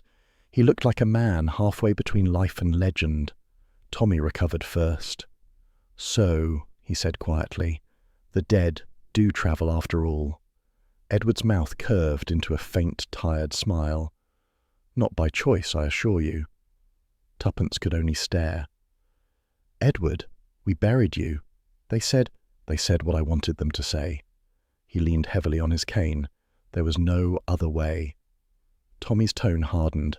"You let the world think you were dead. Why?" Edward's eyes flicked toward the locker. "Because I was being hunted. By my own." The whistle of an arriving train cut through the air. They moved closer, instinctively forming a small circle near the shadows of the platform wall. Around them, passengers passed like ghosts hurrying through the rain. Edward exhaled, a sound between relief and exhaustion. "I faked my death at Greystone. A convenient fool, a loyal caretaker who kept my secret. I needed to disappear before they could silence me." "They meaning?" Tommy pressed. "Men in uniform. British, not foreign. Officers who sold fragments of classified codes, small enough to go unnoticed but enough to end operations. The missions you found in that cylinder, every one of them compromised, and I was about to expose it." Tuppence's voice trembled slightly. "So the code wasn't about traitors, it was about corruption." "Yes," he gave a humorless laugh. "My masterpiece. I hid their crimes inside the one thing they thought they understood best. Numbers and ciphers. I thought it would protect me." His grip tightened on the cane. "But it only painted a target on my back." Tommy frowned. "Who betrayed you?" Edward's eyes darkened. "Someone close. One of our own intelligence officers. A man I trusted. I don't know who, but he's still out there." Tuppence took a step nearer. "Mrs. Marbury knew, didn't she? That's why she died." Edward's jaw tightened. "She was loyal. Too loyal. I warned her to stay silent." Tommy gestured toward the locker. "And what's in there? More names?" "No, the insurance." He turned the key in the lock and pulled the small metal door open. Inside lay a parcel wrapped in oilcloth no larger than a book. He drew it out carefully, cradling it as though it might shatter. Everything I couldn't encode, letters, ledgers, evidence, enough to destroy a few reputations and save a few souls. Tuppence looked at him steadily. "And now? What do you want us to do?" Edward gave a weary smile. "Finish what I started." Tommy's eyes narrowed. "You're not planning to hand it in yourself?" "I can't." He tapped his chest lightly. "There are too many ghosts inside this body. My time's almost up. I've been running too long." The sound of footsteps echoed behind them, deliberate, measured. Tuppence turned. Two men in dark coats had appeared at the far end of the platform, walking with purpose. One carried a briefcase. The other's hand was in his pocket, the telltale gesture of someone armed. Tommy swore under his breath. "We've got company." Edward's expression hardened. "Too late, then." He thrust the parcel into Tuppence's hands. "If anything happens to me, take this to the Foreign Office archive. Ask for Director Paxton. He'll know." "Edward, go!" His voice cracked like a whip. "You've no time." The first shot rang out, sharp and echoing. Glass shattered above them. A shower of fragments rained down. Tuppence ducked, pulling Tommy with her. Edward staggered, pressing against the locker bank for cover. The platform erupted into chaos. Passengers screaming, porters diving for safety. Another shot, closer now. Tommy darted toward a pillar, shouting, "This way!" But Edward didn't follow. He was standing in the open. His cane dropped, one hand clutching his side. "Tommy!" Tuppence cried. They ran to him. Edward sank to his knees, the life draining from his face faster than either could reach him. Blood darkened his shirt, stark against the pale fabric. Tommy caught him before he fell completely. "Stay with us, man. Stay with us." Edward's lips moved faintly. It's not finished." Tuppence knelt beside him, rain running down her face. "What isn't?" "The code," he whispered. His voice was a thread of breath now. "Incomplete. There's one more key." She leaned closer. "Where, Edward?" "In the lavender chest. Greystone." His gaze lifted to hers, a ghost of a smile. "Tell them I didn't mean to fail." Then, as the whistle screamed overhead and the world blurred into smoke and light, Edward Langley Wright breathed out for the last time. It was over quickly. The gunmen vanished into the crowd before the police arrived, leaving only confusion and fear in their wake. Within minutes, the platform had been cordoned off. Uniformed constables questioning everyone and getting nowhere. Tommy and Tuppence stood apart, under the eaves, their coats soaked through. Inspector Carter, solid, reliable Carter from the yard, approached with a grim face. "Bad business, Beresford. Dead before we could reach him. You say he confessed to faking his own death?" Tommy nodded. "And gave us that." He gestured to the parcel, now sealed inside Carter's evidence satchel. Carter exhaled. "We'll need to verify it all. Any idea who the shooters were?" Tuppence shook her head slowly. "Only that they knew exactly where to find him, which means someone still inside the old circle tipped them off." Carter grimaced. "If that's true, this isn't just old ghosts. It's treason still breathing." He tipped his hat. "Go home, both of you. You've done enough." But Tuppence's eyes, usually bright with curiosity, were now heavy with something colder. Resolve. "Not yet," she said softly. "He died to tell us where the last piece is. The lavender chest at Greystone." Carter gave her a long look. "Leave that to the yard." Tommy's hand closed over hers. "You know she won't," he said dryly. The inspector sighed. "I thought as much. Well, tread carefully. Whoever these men are, they don't miss twice." He turned and strode away, leaving them in the echoing hush of the nearly empty station. Later that night, back in their flat, the rain had eased but not stopped. It tapped softly against the window, a steady, sorrowful rhythm. Tuppence sat by the fire, Edward's words replaying endlessly in her mind. "Tell them I didn't mean to fail." Tommy poured brandy for both of them, then settled beside her. "You've been quiet," he said. She didn't answer immediately. Her eyes were fixed on the flames. "I believed he was dead, Tommy, all those years. And now, when he's finally back, he dies again, right in front of us." He put a hand on her shoulder. He chose to finish it his way. You'd have done the same. Tuppence smiled faintly, though it didn't reach her eyes. "That's not comfort, you know." "No," he admitted. "It's truth, which is rarer." The clock struck midnight. The fire cracked softly. She rose, moving to the writing desk. "The lavender chest," she said, half to herself. "It's been there all along, hidden under our noses at Greystone. I remember seeing an old cedar trunk in the West Wing corridor, painted over but faintly purple beneath." Tommy looked up. "You think that's it?" "I'm sure of it." She turned, her expression sharp again, the sorrow now tempered with purpose. "He left that clue for a reason. Whatever's inside, it's the end of the code, and perhaps the end of this whole bloody trail." Tommy gave a weary smile. "So we go back to Greystone, again." "Tomorrow," she said, "before anyone else gets there first." He raised his glass. "To Edward," he said quietly. She hesitated, then met his gaze. "No," she said at last. "To what he died for." They drank in silence. Outside, the rain began again, gentle but insistent, like the ticking of some great unseen clock. And in that moment, both of them knew the game wasn't over. The lavender chest waited, and with it, the truth that had cost 3 lives already. Rain came down in sheets, relentless and cold, drumming against the windscreen like impatient fingers. The road to Greystone was a ribbon of silver in the headlights, twisting through hedgerows that shivered under the storm. Tuppence sat forward in her seat, eyes fixed on the looming silhouette ahead. 10 years, she murmured. 10 years it waited for someone to come back. Tommy tightened his grip on the wheel.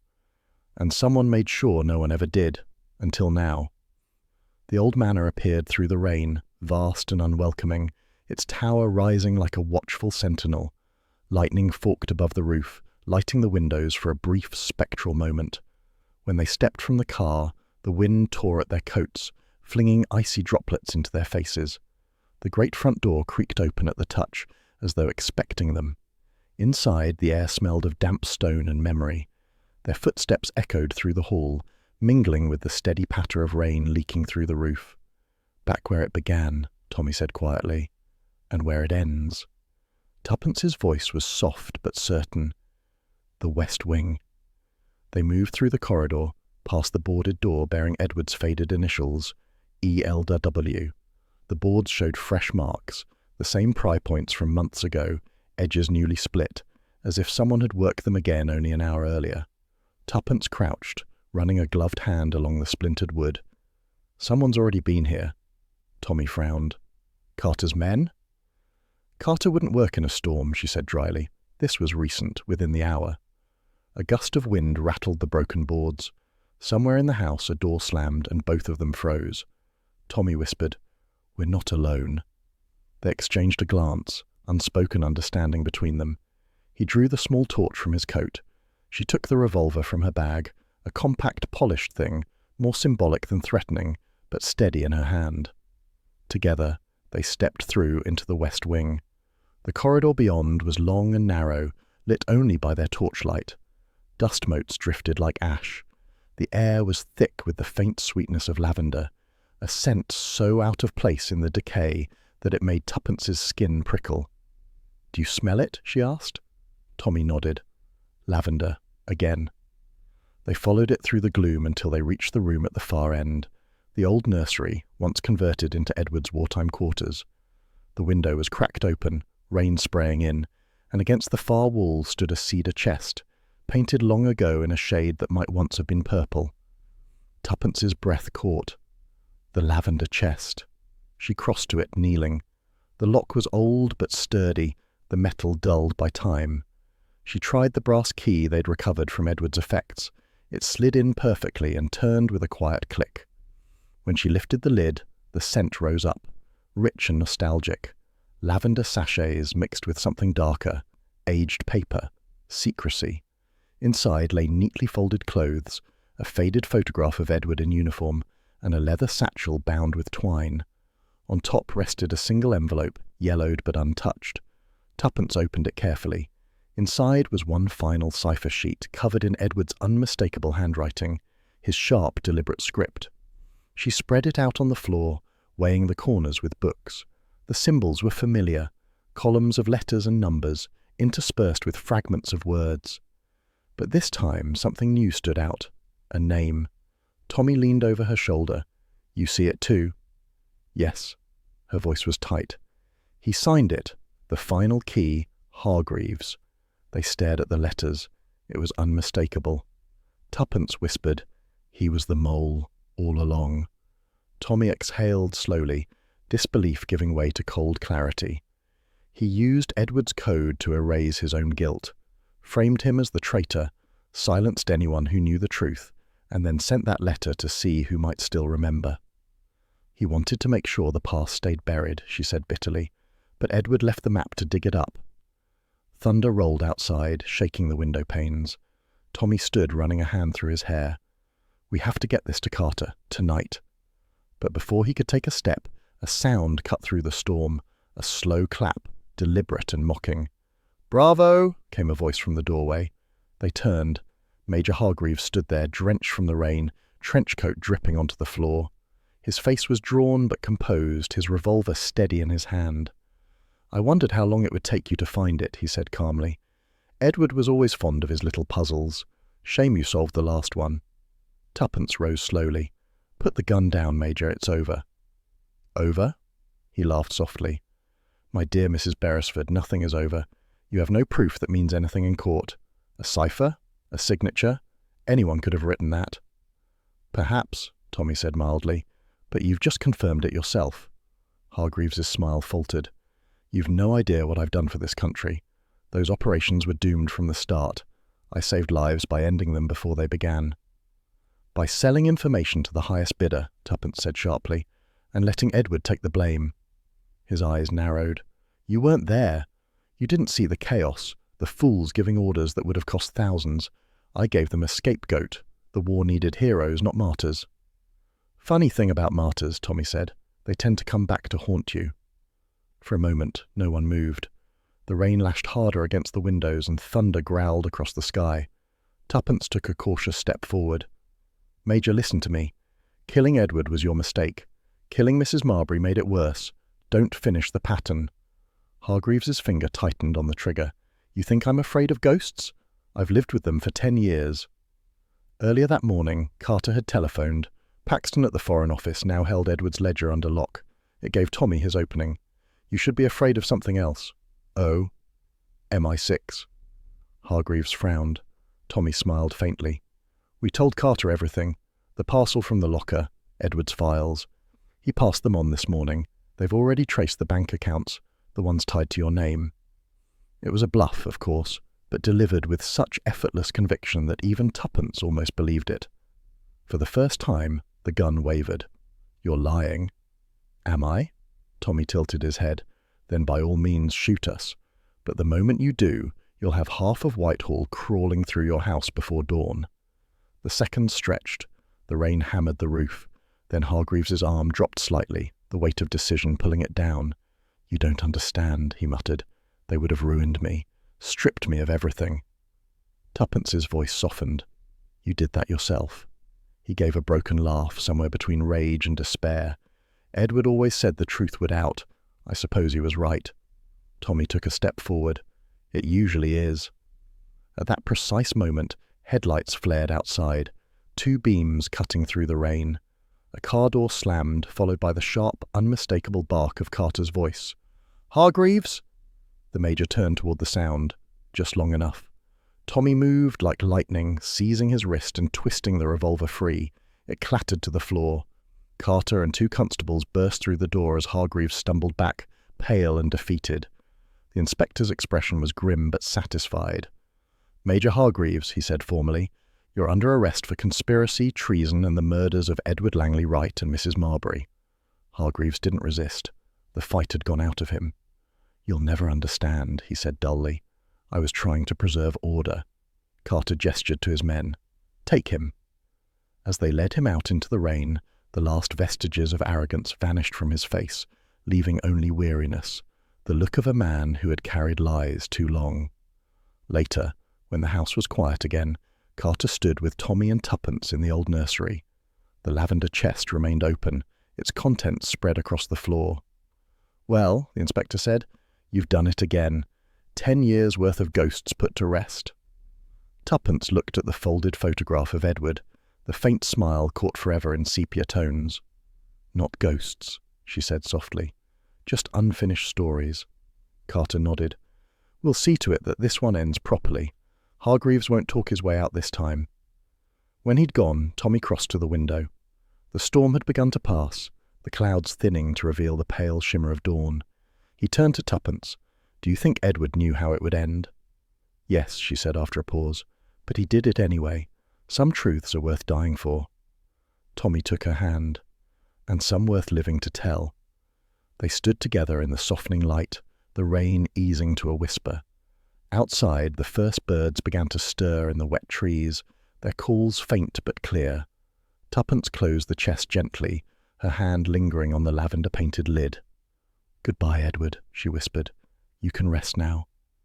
They left the house arm in arm, the storm finally spent.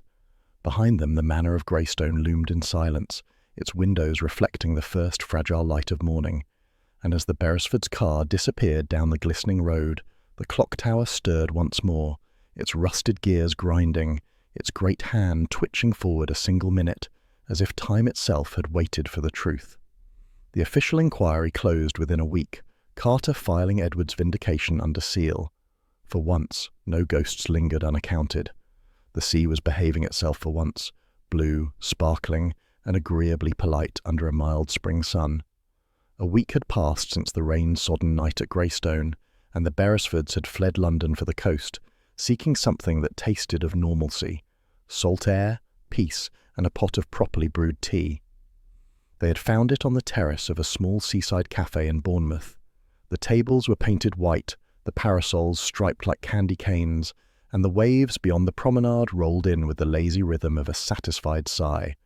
Tuppence leaned back in her chair, eyes half closed, letting the breeze tug at the scarf around her neck. "I had almost forgotten," she said softly, "that the world can smell of salt and sunlight instead of gun oil and secrets." Tommy stirred his tea with the solemnity of a man preparing a philosophical remark. "My dear Tuppence, I told you a seaside holiday would restore your equilibrium." "You also told me we'd managed 2 days without mentioning murder," she said, raising an eyebrow. "We've lasted 1 cup of tea." He grinned. "Progress." The waitress arrived with scones, cream, and a small jug of strawberry jam that looked as though it had escaped from a rationing poster. Tommy nodded approvingly. "Now this," he said, "is civilization." "Speak for yourself," Tuppence replied. "I still have lavender ghosts floating in my dreams." Her gaze drifted seaward. The sunlight caught her hair, and for a moment Tommy was reminded of the way she had looked in the old war photographs. Bright, unafraid, defiant. He set down his spoon. "You've been thinking of Edward again." "Of course," she smiled faintly. "He deserved a better ending than that platform. And yet, perhaps it was his kind of poetry, a man who lived by codes dying for one he refused to betray." Tommy nodded slowly. "Carter says Hargreaves has already confessed.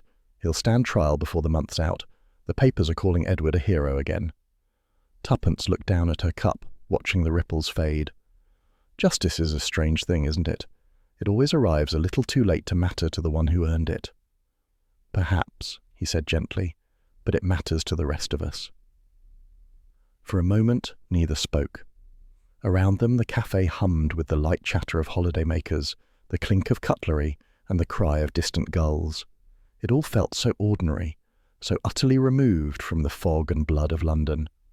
Then, with impeccable timing, Albert appeared, dashing as ever in a slightly too tight jacket, his hair rebelliously wind-blown. "Well, there you are," he exclaimed, waving a folded newspaper like a banner. "I've been looking all along the promenade. You're a hard pair to catch when you're pretending to be respectable." "Respectability doesn't suit us," said Tuppence, smiling. "Sit down, Albert, and stop looking like a man about to announce the second coming." He dropped into a chair, breathless with importance, and spread the newspaper on the table. The headline sprawled across the top in bold black letters: "Wartime Scandal Exposed. Hero Vindicated." Beneath it, a smaller line: "Major's Treachery Uncovered After 10 Years.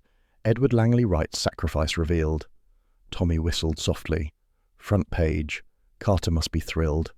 Albert grinned. "They've made it official now. Posthumous commendation, special ceremony next week, all very hush-hush and proper. Even the ministry's pretending they never doubted him." Tuppence traced the headline with one gloved finger. "Vindicated," she murmured. "It sounds so clean on paper, but the truth was never clean, was it?" Albert shifted awkwardly. "Maybe not, miss, but it's done now. You showed them. Everyone knows who the real villain was." She smiled faintly. "Edward showed them, Albert. We merely turned the last page." He poured himself a cup of tea, still talking. "Funny thing, though. Carter says the files you gave him are already locked away again, classified. You'd think after all that fuss they'd let people read the truth." Tommy's mouth curved in a wry smile. "My dear Albert, governments love their secrets the way cats love cream. The trick is convincing them you've had your share before they lick the bowl clean." Albert chuckled. "Well, if you ask me, it's high time you two took an easier case. Maybe something with a lost dog or a stolen necklace. None of this cloak and dagger business." Tuppence reached for the cream. I quite agree. My nerves have had enough of revolvers and riddles. Tommy leaned back, feigning thoughtfulness. A lost dog, you say? That could be managed. Though knowing us, the dog would probably belong to a duke, the necklace would be poisoned, and the butler would turn out to be an anarchist. Albert laughed aloud, nearly spilling his tea. That's about right. The three of them sat in companionable silence for a while, letting the sea breeze and sunshine smooth out the creases of the past week. A small brass band on the promenade began playing a jaunty tune, the notes drifting lazily across the air. Tuppence watched the gulls wheel above the pier, her expression softer now. You know, she said after a time, there's something almost comforting about all of it. The way secrets fade and truth, when it finally comes, settles like the tide. It doesn't roar, it just arrives. Tommy glanced at her, his voice tender. You're getting poetic again. She smiled. Edward deserved poetry. He lived for ideals most people have forgotten how to spell. Still, Tommy said, reaching for a scone, I'd rather live for cream tea, far less fatal. Tuppence laughed, the sound light and free, carried off by the wind. You never change, Tommy. And you'd never forgive me if I did. He buttered the scone, added a scandalous amount of jam, and passed it to her. To the heroes we've known, he said softly, and the mysteries they left us. She raised her cup. To the truth that refuses to stay buried. Albert clinked his spoon against his saucer. And to me, for delivering the newspaper. They all laughed again, the sound bright against the steady rhythm of the waves. For a while there was no need for words. The sky stretched wide and endless above them, the sea breathing in and out as though the whole world had finally exhaled. Somewhere a child's kite danced against the wind, red and defiant against the pale blue. Tuppence looked out across the water and spoke quietly, almost to herself. Sometimes, she said, the past only dies when the truth is spoken. Tommy watched her for a moment, then nodded. And sometimes, he replied, the future begins with a decent pot of tea. Albert grinned. Now that's philosophy I can stand by. The waitress appeared again to refill their cups. Beyond the terrace, the band struck up a new tune. A nightingale sang in Berkeley Square. The melody curled through the air, sweet and faintly melancholy. Tuppence listened, her eyes far away. Do you ever wonder, she asked, what Edward might have done if he'd lived? Tommy thought for a moment. Probably opened a bookshop, he said, or become a dreadful bore at the club, insisting he once saved England with a coded poem. She smiled through a small sigh. I'd have liked that. He reached for her hand. Then imagine he did. For a long moment they sat together, watching the sea stretch to the horizon, vast, calm, eternal. The gulls wheeled and cried above the cliffs. The sunlight glimmered on the water, and the teacups steamed between them like fragile anchors to the present. Tommy broke the silence at last, leaning back with a satisfied sigh. Next time, he declared, let's pick a case with fewer corpses and more cream teas. Tuppence gave a quiet laugh, lifting her cup. Agreed, but knowing us, we'll stumble over both before summer's out. Then here's to the adventure, he said. They toasted gently, porcelain clinking against porcelain. The band played on, the waves broke softly along the shore, and somewhere, far beyond the edge of the sea and time, the ghosts of lavender and courage finally rested in peace.